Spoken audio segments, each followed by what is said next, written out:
I never thought I could be something that is close to being mainstream. Mm-hmm. But I won this competition, and then I won the Eurovision.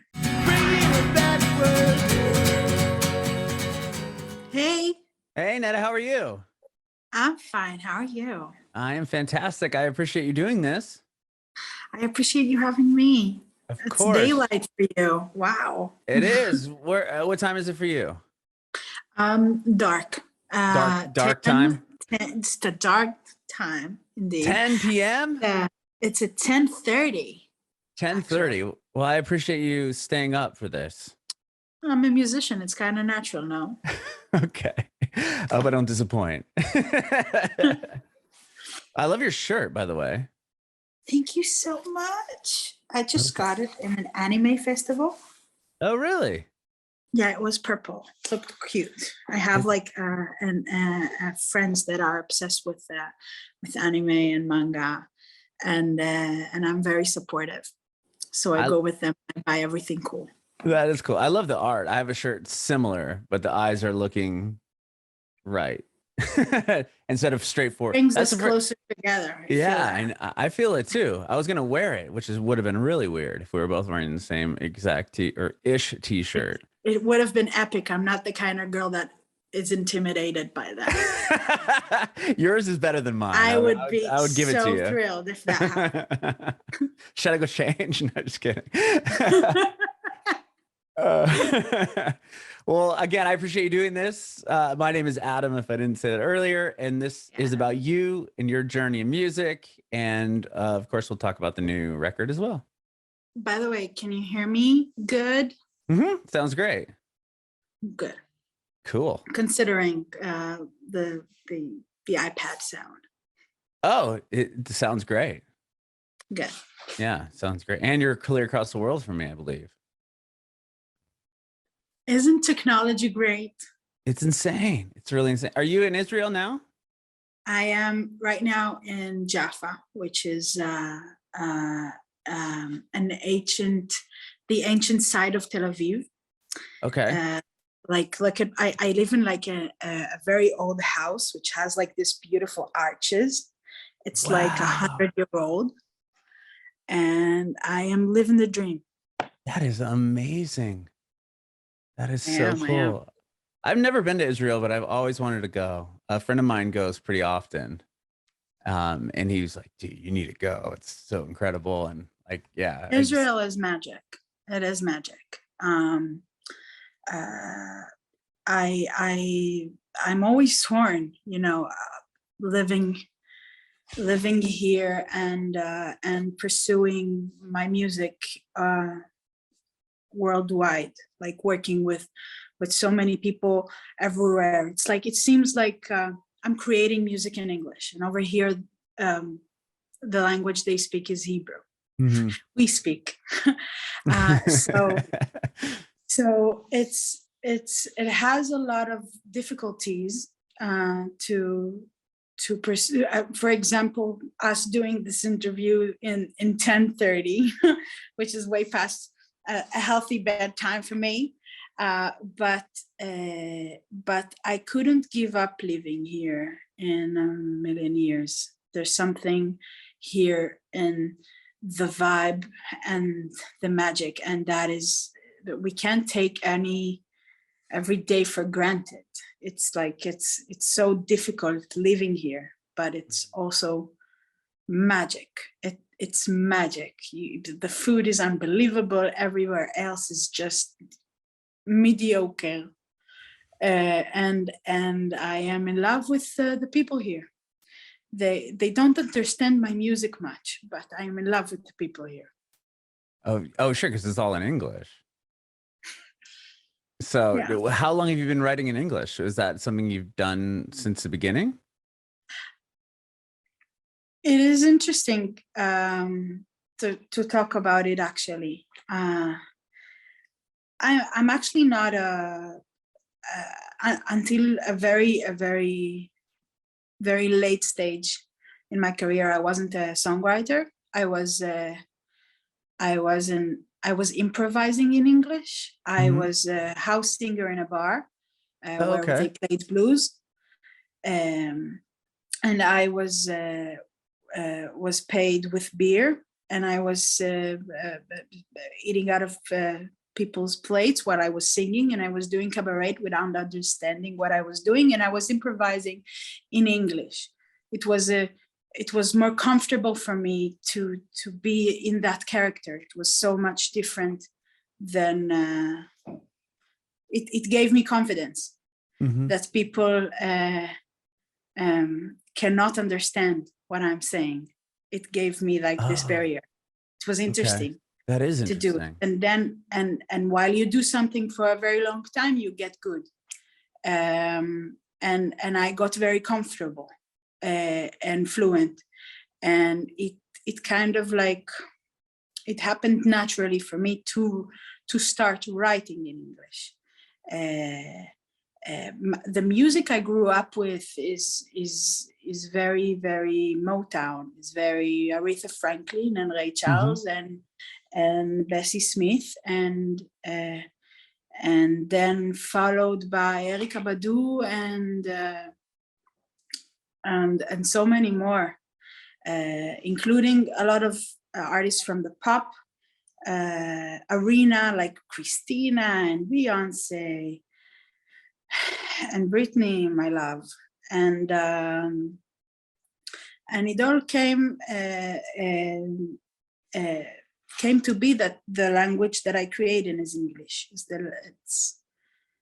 It's very it was very clear to me, natural. Sure. So it all started with just you improvising. What, you just sing a few like words in English? Like how did, or you must have known some, I would think. I actually grew up until I was 6 in Nigeria. My parents. Oh, wow. Yeah, my parents worked there. Were you born there And, or born in Israel? I was 3 months old. My parents were in like a tough position in their life, and they needed to make difficult decisions. My father was pursuing his career, and they flew in the early 90s to Africa. And to me, the colors and the tastes and the sounds is something that that is a part of me till today. And it's very, very inspiring. You can hear African beat also in my new single. You can hear the inspirations. It's like, it's very, very, very important to me to give place to this experiences in my past. Yeah, I mean, that's so interesting that you're that young and then moved there, and your real early adolescence were there in Africa, and you came back to Israel at 6. Is that what you said? But it's like, it's not the way that you can picture it. It's different. Okay. I was studying in an international school, and in my classroom there was we were small classrooms. It was like, if you had a kid and you wanted him to grow up a certain way, this was the ideal way that you can, the ideal education that I would like for my children. I was in a small classroom with a girl from Japan and a boy from Australia, and 2 kids from local who are Nigerian, and a girl from America, and all the culture. And I was from Israel, so all the accents and the cultures were all, the teachers were amazing, and they were all very, very celebrated. So actually, when you think about it, there are no differences because everybody's different. So I never felt different because I was me. Mm-hmm. And I was a social leader and I was very popular, and we celebrated music from all of the world. We were studying languages. It was wow. And when I was almost 7, my parents decided to move back, and I moved back into a shock of like the first grade of like 40 white kids in a classroom. And then I figured out I was the fat unibrow kid with the accent, who's also very, very sensitive. And when kids kind of label you, it sticks. So it was very traumatizing moving back here. Oh, I can imagine. Kids are awful. So it's actually very, very inspiring. I wrote a whole album that is about to come out that is about like specific scenes from this moment. Really? When I was very, very, very happy to a point where I was very, very, very unhappy. Mm-hmm. And I can't wait for everyone to hear it. Was it hard to kind of go back and dig up some of that, like all those old feelings? It was kind of like, it was very therapeutic. Okay. You know, and a studio is like a gym for me. I never want to go, but when I'm after it, I'm energized. It's like a drug. Mm-hmm. It's interesting that you don't like going to the studio. You said that the studio is like a gym for you. Why? Nah. You just like you'd rather do like write songs and perform and perform. Okay. I like creating and doing stuff with people. Okay. Like I hate to go alone to the studio. Like when I have a session with a producer or an artist that I am excited to work with, then yeah, I'm thrilled. Mm-hmm. But if I have to do it alone, I never want to do it.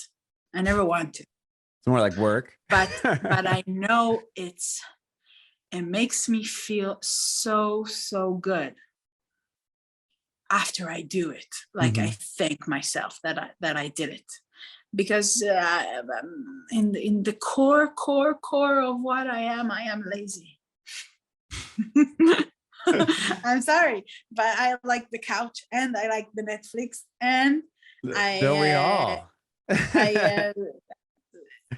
Really, I rather not face my problems.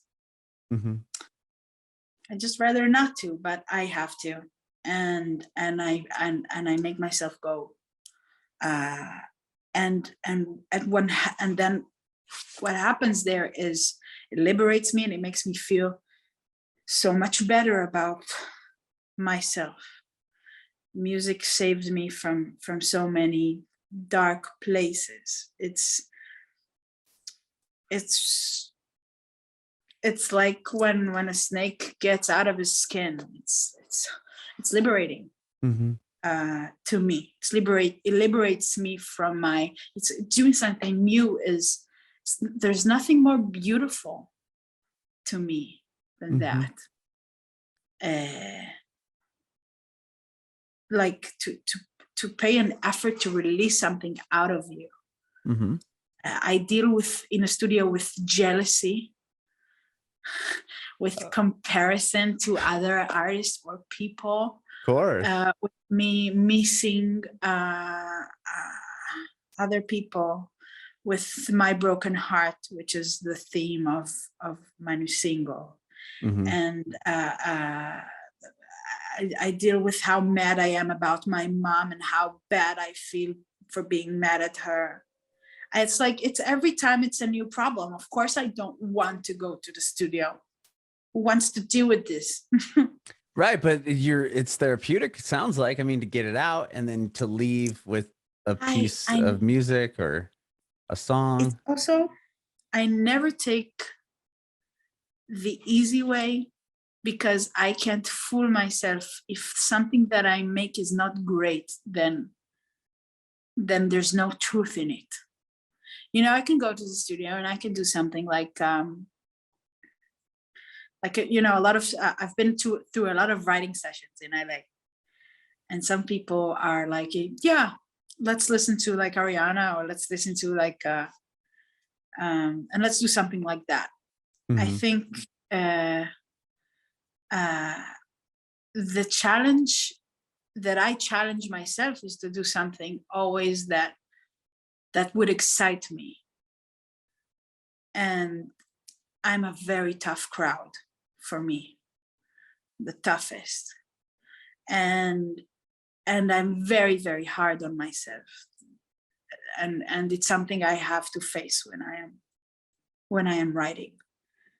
Nothing sounds good to me until it sounds good to me. And then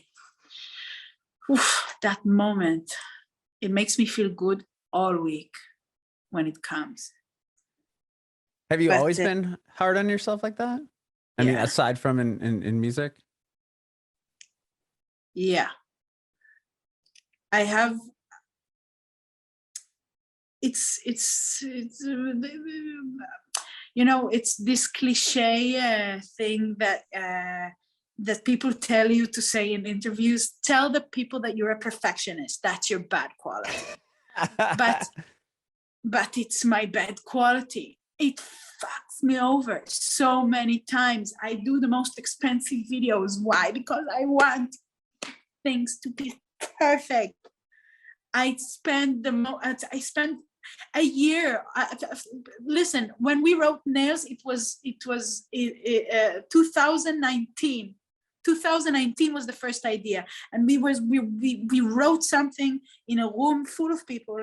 It was very, you know, oh my God, I did nails. I like acrylics. I like my gels. I like the filling. Yeah, you can tell. You like the color. I rock it well. It was like a feel good thing, and it was so flat.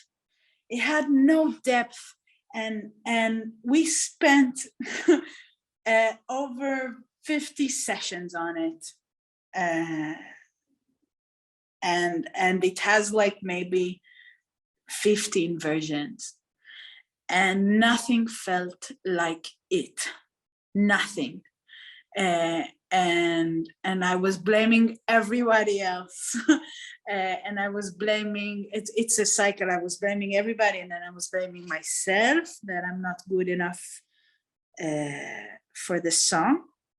And then this year something happened to me. I dealt with rejection. I fell in love, and I dealt with rejection that was so hard. Usually I really like myself. I think I'm very vibrant and beautiful and sexy, and I feel good about me in my skin. And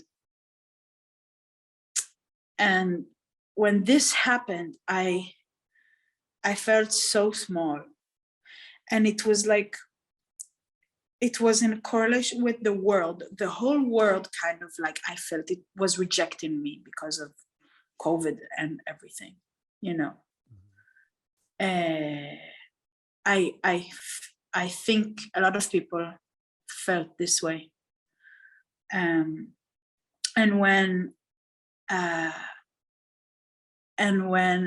I searched for something that would uplift, and when I started doing my nails, I had this like little thing. I had like nothing, and I had this little thing where when I kept doing, and I kept, I was getting really creative about my designs, and it was, you know, it was really small.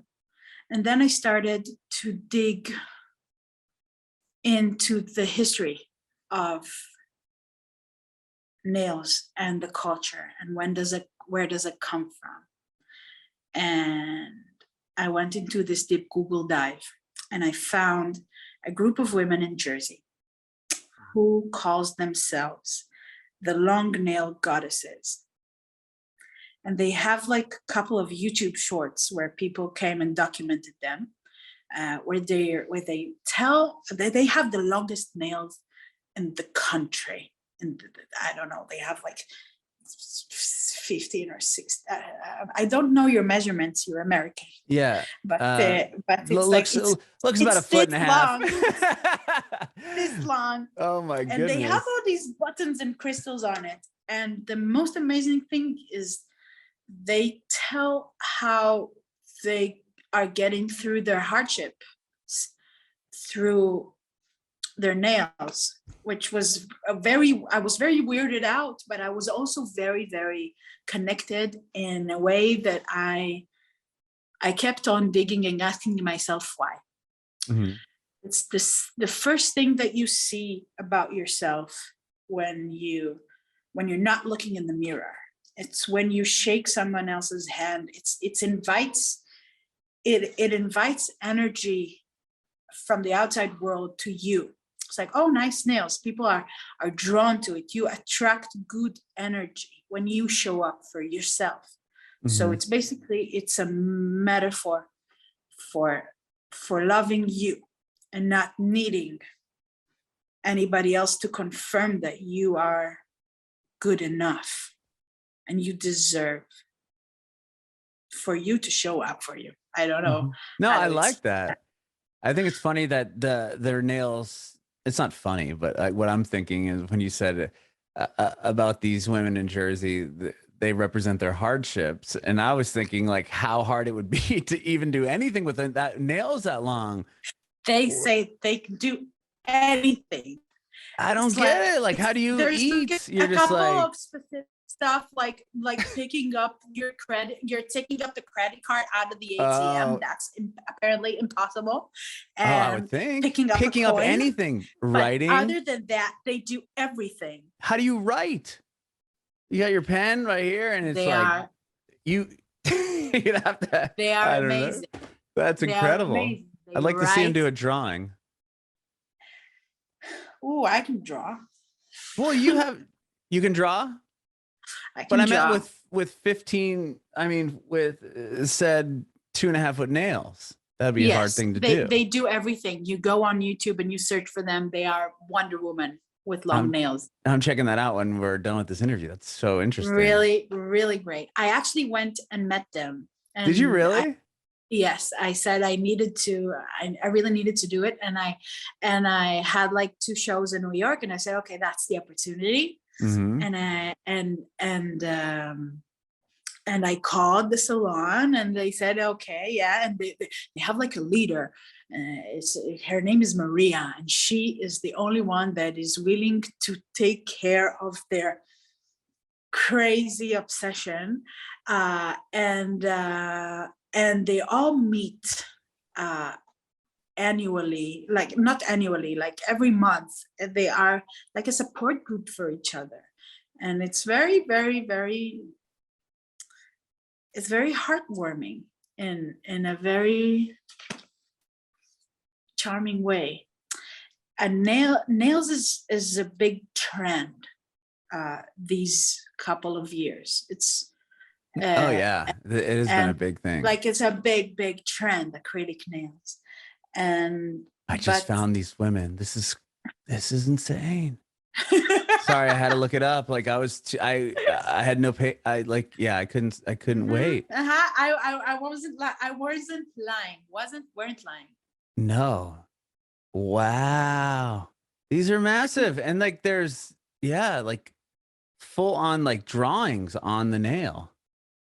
Mm-hmm. That's really, there's like, this girl has like all, like, it looks like a whole flower bed going down her hands. Mm-hmm. Yeah. And when I was there, they were so amazing to me. They like did kind of an initiation ceremony. Really? I was kind of there, and they bedazzled like the shit out of my nails. And I was so happy. I almost cried. They were so loving and warm. And I did like a thing with them where I was said, listen, I want to play you my new song. And they said, now sing it for us. And then I said, listen, we have to do this little bit where, you know, Dolly Parton, when she does 9 to 5, she uses her nails. Oh, I didn't know play. that. Wow. Yeah, that's like the thing that you hear in the beginning of 9 to 5, like, Is so it really? she plays her nails, and I like the love credits, that. it's written like nails by Dolly. So Oh my gosh, I didn't know that. so of course in the song I wanted to play my nails, and I said, listen, can you play your nails? And they're standing all around me playing their nails. They're gigantic nails, and it's on TikTok. There you go. Follow me on TikTok, and then you can watch this this amazing piece of content. I shit you not. That This is crazy. Yeah, I'm checking that out for sure. Really cool. That is so cool. Wow. Really cool. I love the story And behind this song, because you, like you said earlier, like I needed something that had more, like it needs depth, and like, wow, did you bring depth to something that I would have never in a million years believe? Like, oh yeah, it's a cool song about how she loves her nails, but no, you just took it like so many steps further down than that. it's for me, this is when I say I'm hard, like, or when I say I need this to mean something, then and because it feels different. It's you know, I have been, every show that I do, I take my makeup artist, and I take my stylist, and I take every, just like, I don't do this just to look pretty. It's an art form of it's a way for me to make the art full. So I might as well, when I sing about it, it needs to have the devotion and the love that I have for it, and what it means to me. It couldn't be just a voguing song. Sure. Voguing song. No. But basically, this is, but there's nothing bad about a voguing song. We all need a voguing song. But you just don't want to be the one that sings it, or writes it. No, I don't mind singing a voguing song, but a song that is about nails, it has to have something in it because of what it means to me. I spoke with my nail tech.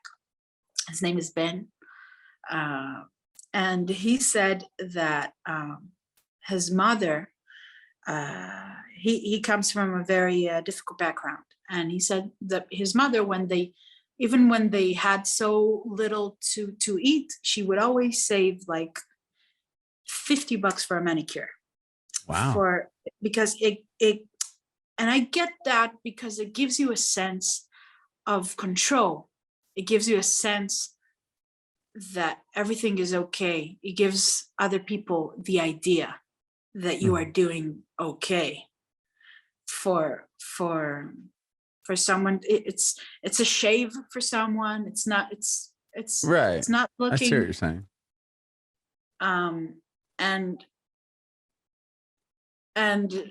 And this, seriously, I can't believe we're talking about like 40 minutes about nails. Look. Well, that's what your song is about. Is that cool? I know, but it's unbelievable, but yet very believable. I did my research, and you did, and I'm very, very proud. Well, that's incredible. I'm glad we got to discuss how much about the song and the whole real backstory to it. That's really amazing. I'm actually curious to go back further in your life. What really drew you? I mean, you said there was music around you when you were living in Africa, but like, what did that look like? Were you always singing from a young age, or when did you start really trying to pursue music? When music was a part of the life in Africa, like in an almost like, it was almost second nature for all of us. Okay. We were learning through songs. We were learning languages through songs. We were always singing. And when I came back to Israel, I was a very unhappy little girl, and my mother was miserable because of that. There's nothing more heartbreaking for a parent than to see his child coming back from school crying every day. Oh yeah, I have 2 kids of my own. I couldn't even imagine that. Like my older son coming, like he dealt with bullying and everything a few years ago, and like it was like so you just get so angry, and you're like, I know there's nothing I could do about it. What am I gonna do? Slap some 12-year-old? Like you just can't do anything. There's even a limit to what you can say. Right. You just gotta kind of tell him to do what he can do to deal with it. Exactly. So the thing, if there's like an opportunity to give a tip to parents who may be listening, the thing that my mother did, who was the most amazing thing, is to put me in other, I don't know how to say this, other places where like an after school programs where like an extracurricular smaller amounts of kids, and you can feel someone different than if there's smaller amount of kids, then you can be then you have like a new opportunity to be somebody else in the not somebody else, right? But you can to rebalance the like the negativity you're feeling at school. Like you can go there and kind of like have a safe place to regain power. Okay, that's a great way to put it. Like to feel valued again, to confident. feel confident, to gain confidence, and to remember. It's a reminder of your strengths. And the thing that my mother did, she sent me to a choir when I was very young. And because I was there,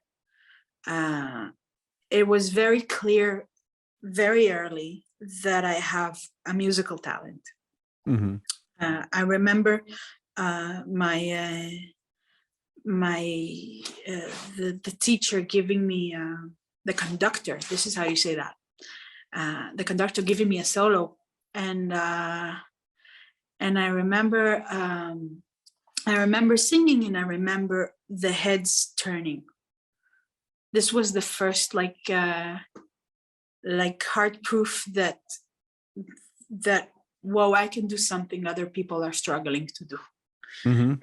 This is something that's special, and it helped me a lot through my youth and my high school years, because it helped me grab a niche. Like, you are pretty and you are a part of something, but I can sing. She's the singer, and it was very helpful. But when I finished high school, I figured out that singing and music was a part of my defense mechanism. It was my weapon against bullying, and I needed to choose music again as something that I love to do, not as something that I need to do. And I took a year off, actually. For music altogether? Yes. Wow. To remember that I love to. I was singing to gain friends. When somebody has talent, it's very attractive, and you want to be near that. And I needed to fall back in love with it.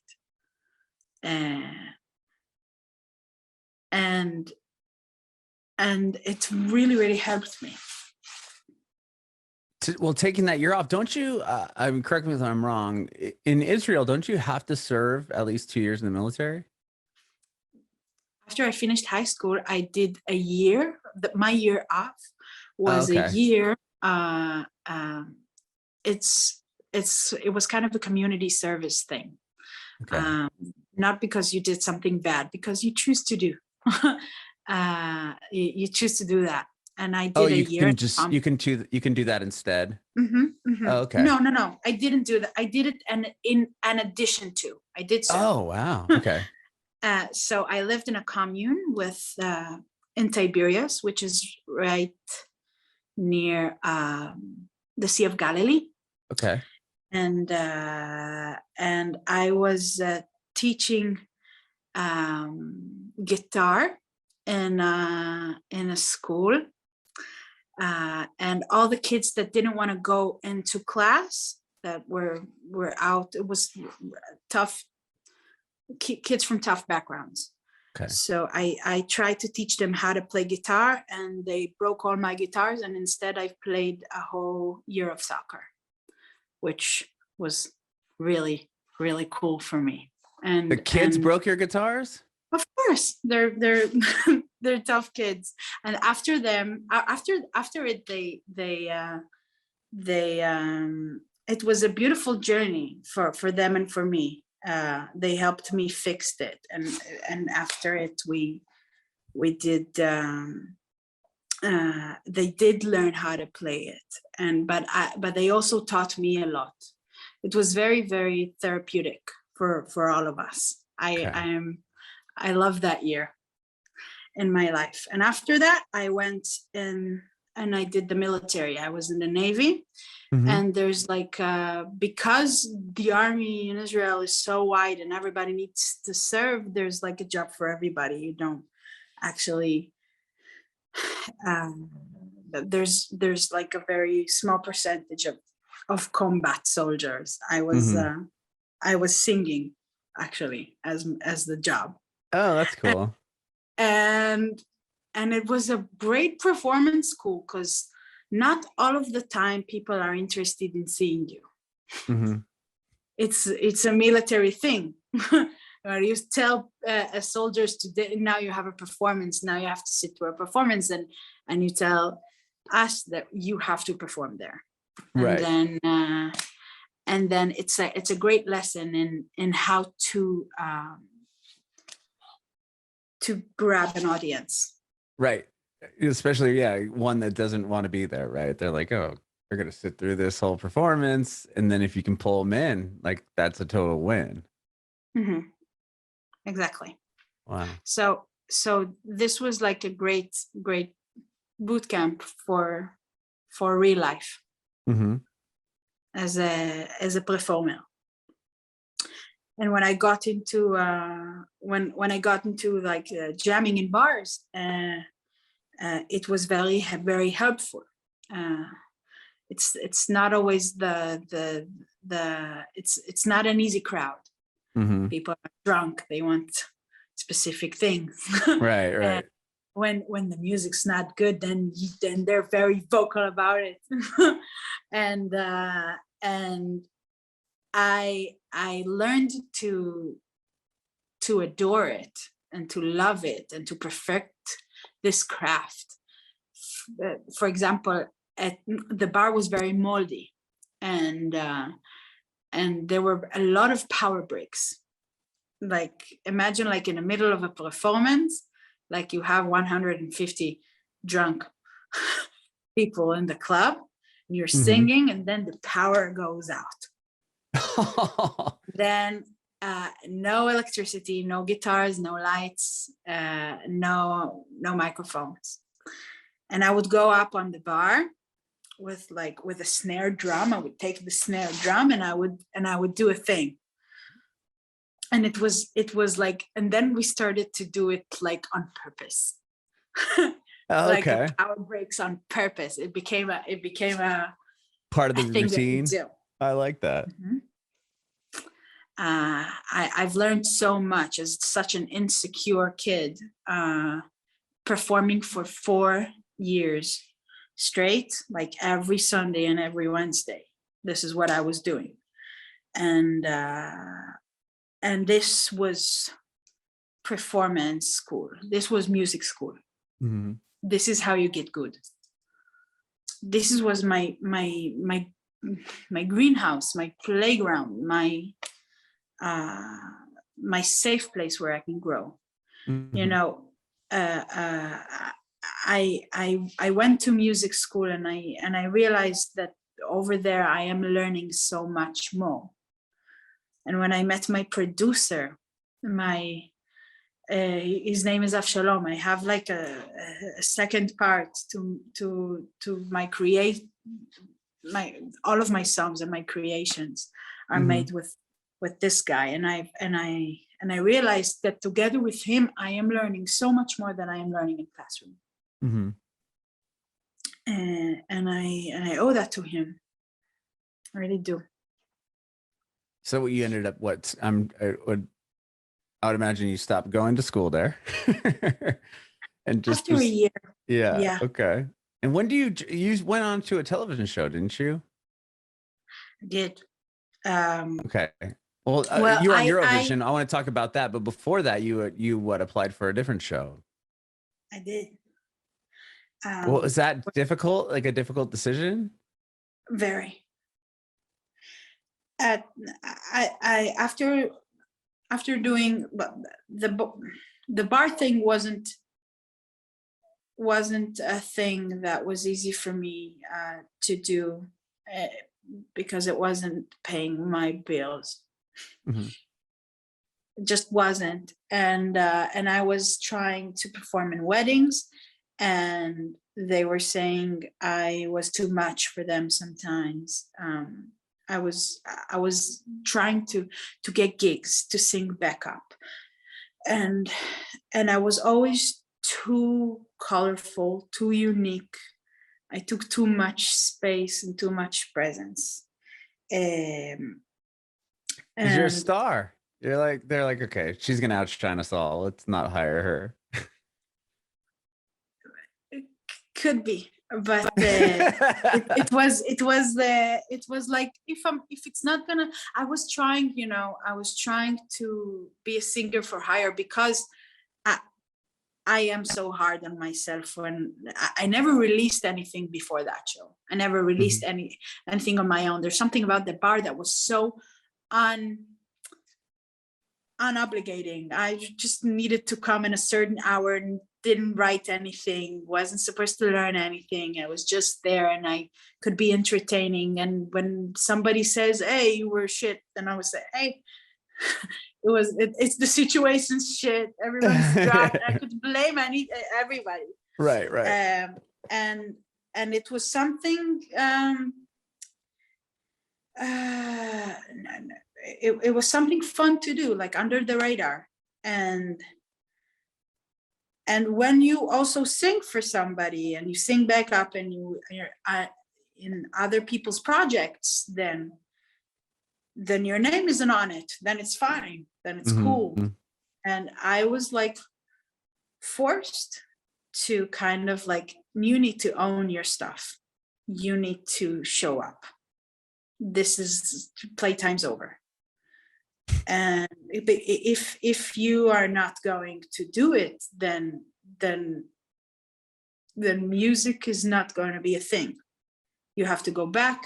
You have to study a profession and try to do something else, because obviously you're not the vanilla thing that is required for you to make a living as a side kick. And I had my looping device that I would play around in my room with. I knew how to beatbox because of my brother. My brother is one of like the biggest drummers over here in Israel. Is one of the biggest talents around here. Yeah. Also such a better person than I am, in a very annoying way. So when he was drumming, he knew how to beatbox, so he taught me how to do it.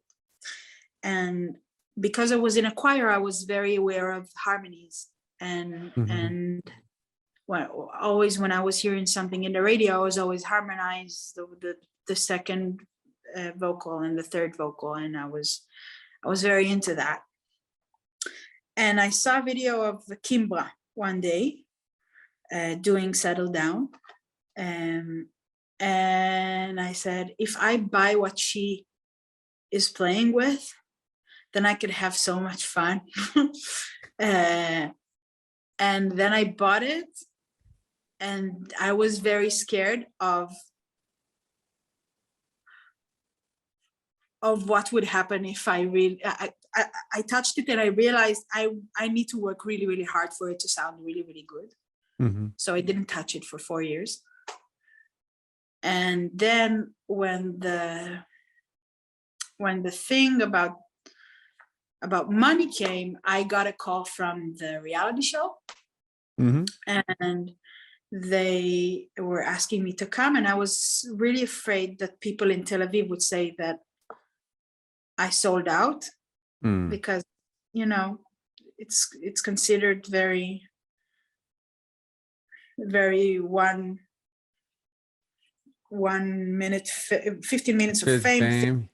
Yeah, but and if you like, and they have so much power, they can like eliminate you really quickly, and then you have this failure band on you. And I was really afraid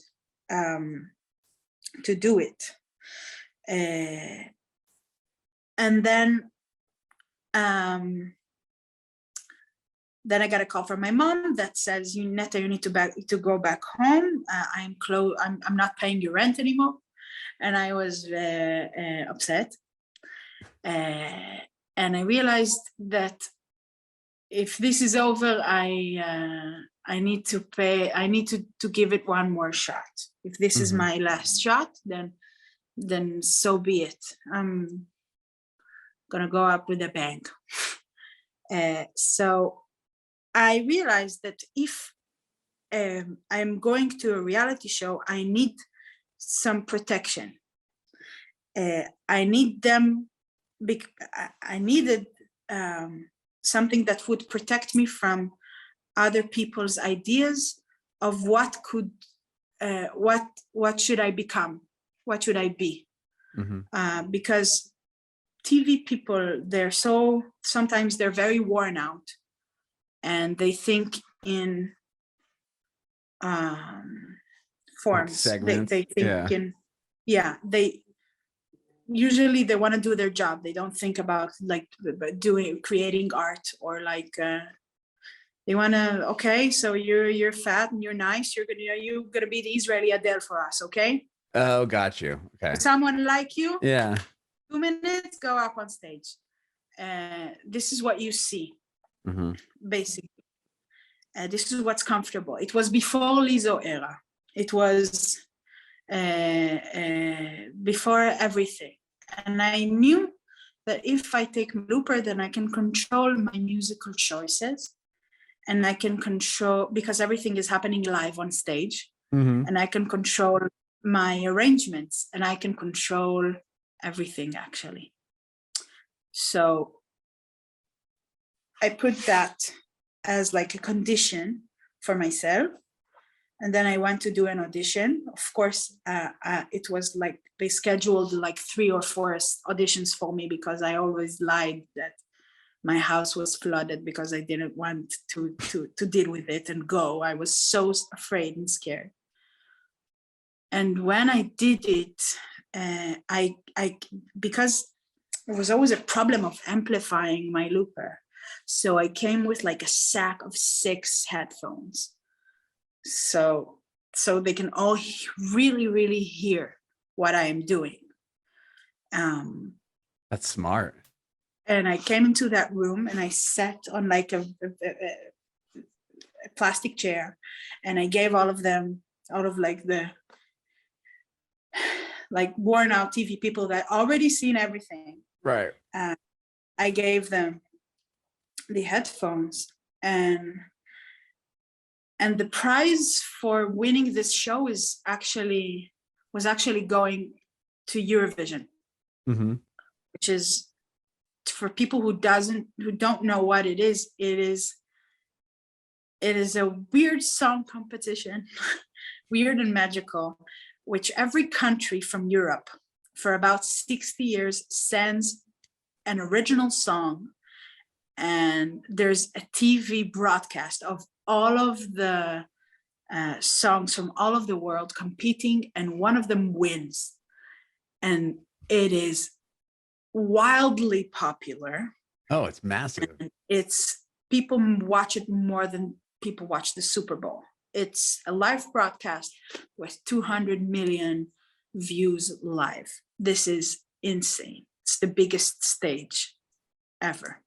Very tacky, very kitschy, very, Celine Dion big dresses, but also an establishment and very, very popular. It brought you Maneskin now that are charting Billboard. Oh, they won Eurovision? Yes. I didn't know that. Wow. Yes, I'm out of touch. I didn't realize that. That's crazy. Okay. They're actually the most successful act since ABBA. That was also in Europe. And and then I did my audition with the 6 headphones in this small room, and I finished it. I was so eyes on my machine, and when I looked up, I saw the big TV director with his headphones off, and he said, "Okay, you can win the Eurovision. You can win the Eurovision." And he got up and he started to have like steam out of his ears, and he started to listen. We need to figure this out. We need to figure how we show what you do. It's very table-y. It should be visual. And then we created like a stand where all of the looping artists that I know are performing flat. And I perform like this, blind. I don't see what I'm doing. It's like it's this, so people can see in TV what you're up to, or like what you're doing. What is it that I am creating? And it was very scary, and I never performed with it live, and it was so exciting. And because I was so niche and so avant-garde and so like in circles in Tel Aviv, in underground places, and also because of like a rejected, an internal underdog.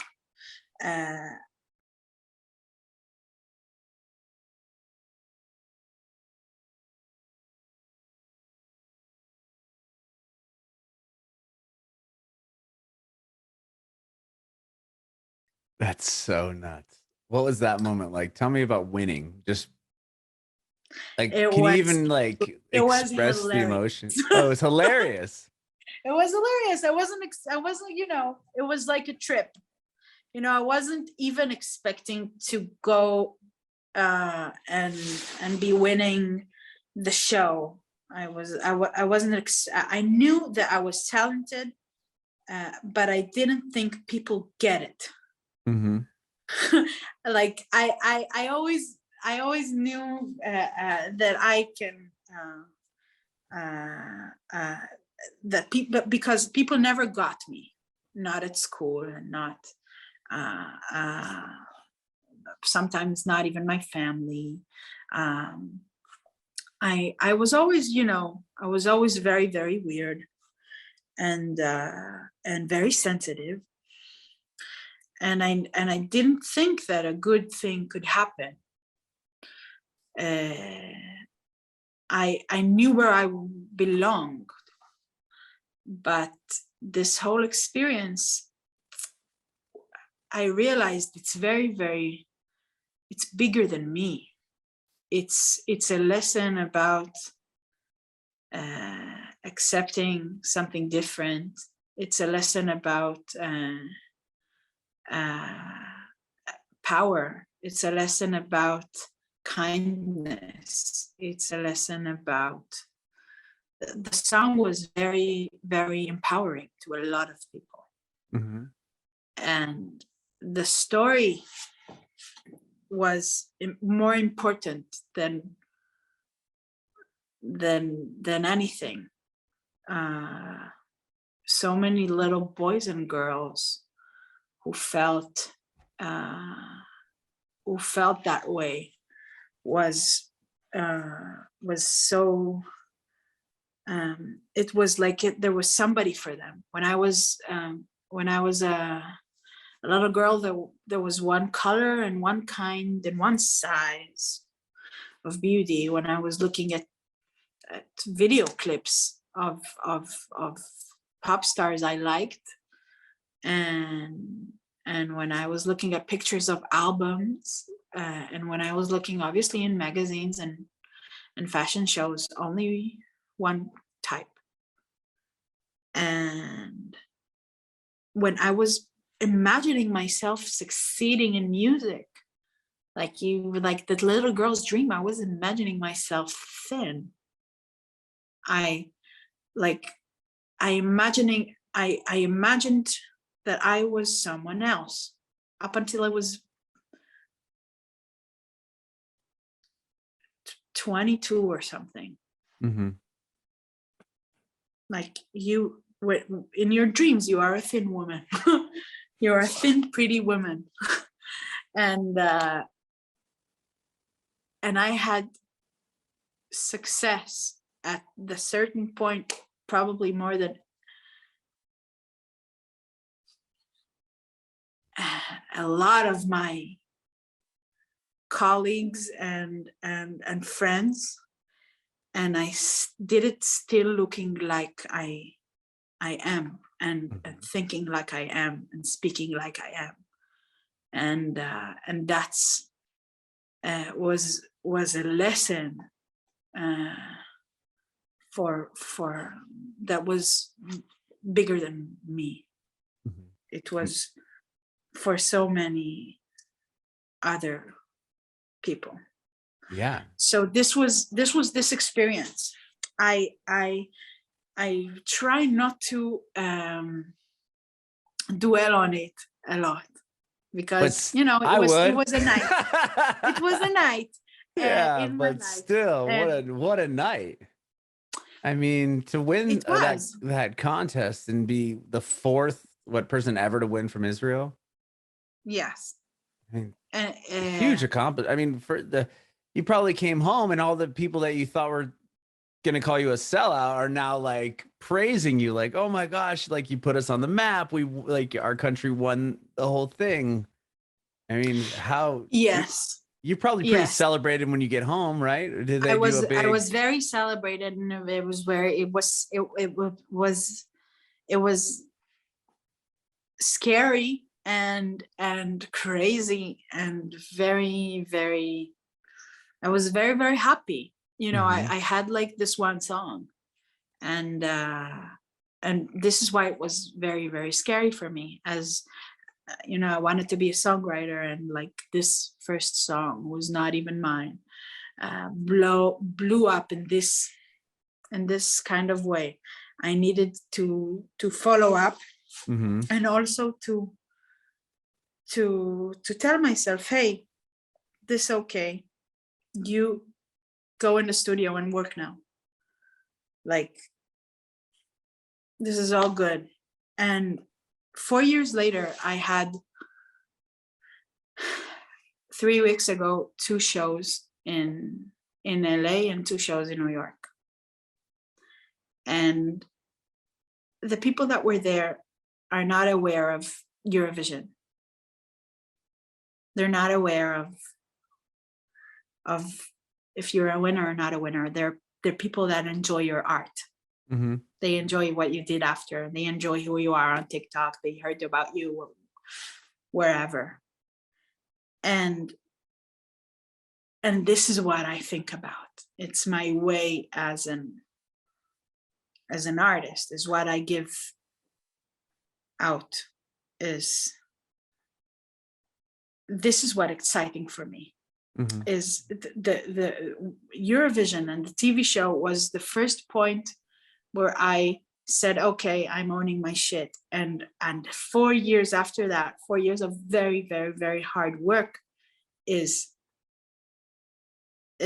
me starting to have something that is stable, starting to have a crowd that is not in it because you want something. They're in it because they like your music.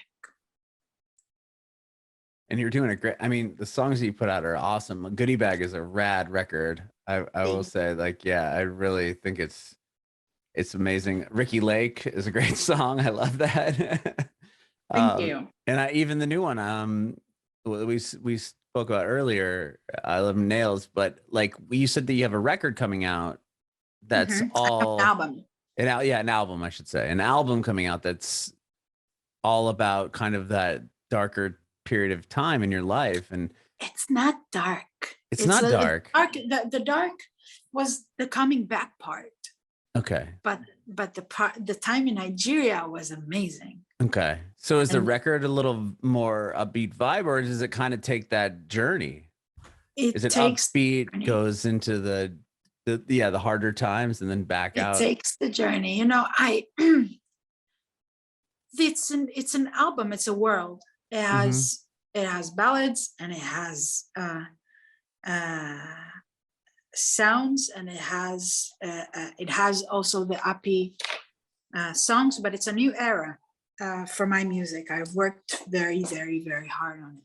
Me and Avshalom, and that's something that I can't wait for it to happen. And it has like a very surprising collaborations that is very, very exciting. And also the partnership with, right now I'm signed to a very exciting label with S-Curve and Disney. S-Curve, yeah, huge. And they're all so supportive, and they all believe in me so much, and it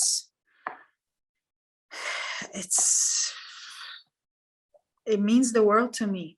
It's so refreshing to work with so many people that believe in you, and it's like, okay, we're going high. It's like it's so exciting. It's like a start. It's like the cycle is starting, and this is how I feel right now. I feel like before. I feel like this is a before. I love it. Well, I can't wait to hear the record. I love obviously everything you've done prior, and I love my nails, and I love the story behind that one. I would have never guessed. You love your nails. I do. Except for mine are all short. I think I'm going to grow mine out. And inspiration from the short nails doesn't mean that they are not pretty. They're not. I promise. I need to take some tips from the Jersey goddesses. The Jersey goddess? Yeah. Next time I'm there, I'll hook you up. Please do. Please do. Maybe I'll get some gels. It's a huge trend. Nails for men.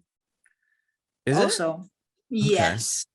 The only time I remember seeing nails for men was like growing up in like the emo days. You'd paint your nails black.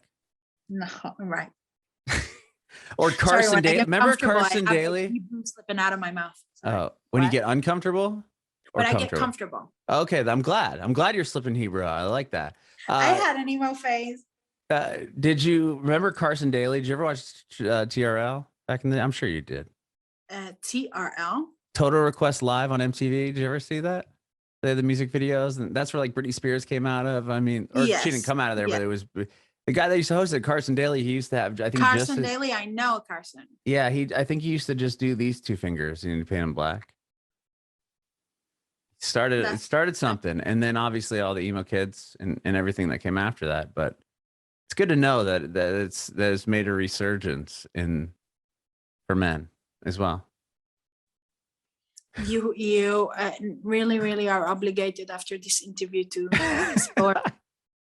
I am. I know so much about nails now. I dig it. But well, Netta, you take this information and do very good things with it. I will. I'm going to be sharing this because it's amazing. But I do appreciate your time. I know it's super late there. I have one more quick question before I let you go, and you can go to bed or whatever. I want to know if you have any advice for aspiring artists. Don't waste time. Just do. Really, I wasted so many years being afraid that I'm not ready. You're never gonna be ready, so you better do something and release something, because I hope I'm never ready. Like, I love it. Really, I want to be excited till this feeling that I'm not worthy, not ready, not. This is the thing that keeps you hungry, that keeps you curious. Bringing it backward.